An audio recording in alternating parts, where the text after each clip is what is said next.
بسم اللہ الرحمن الرحیم۔ السلام علیکم۔ سوال نمبر 1 ہے، کس فرشتے کو یہودی اپنا دشمن سمجھتے ہیں؟ اس کا جواب ہے حضرت جبرائیل علیہ السلام کو۔ سوال نمبر 2 ہے، دنیا میں سب سے پہلے طلاق کس نے دی؟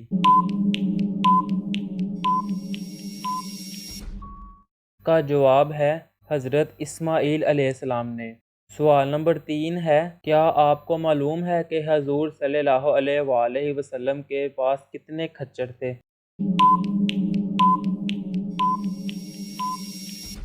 اس کا جواب ہے حضور اکرم صلی اللہ علیہ وآلہ وسلم کے پاس 5 کھچر تھے۔ سوال نمبر 4 ہے، نبی کریم صلی اللہ علیہ وآلہ وسلم کو شیطان کس نام سے پکارتے ہیں؟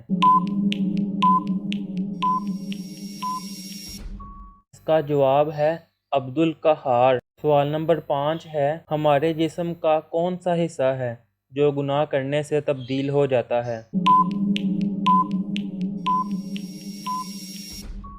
اس کا جواب ہے وہ دل ہے جو گناہ کرنے سے تبدیل ہو جاتا ہے۔ سوال نمبر 6 ہے، کس وقت نیکی کی بات کرنا حرام ہے؟ اس کا جواب ہے جمعہ کے خطبہ کے دوران۔ سوال نمبر 7 ہے، فتح مبین قرآن مجید میں کسے کہا گیا ہے؟ اس کا جواب ہے صلح حدیبیہ کو۔ سوال نمبر 8 ہے، وہ کون سے ایسے کافر ہیں جن کو دوزخ میں نہیں ڈالا جائے گا؟ اس کا جواب ہے کافروں کے نادان دیوانے جو ناسمجھی میں فوت ہو گئے دوزخ میں نہیں ڈالے جائیں گے۔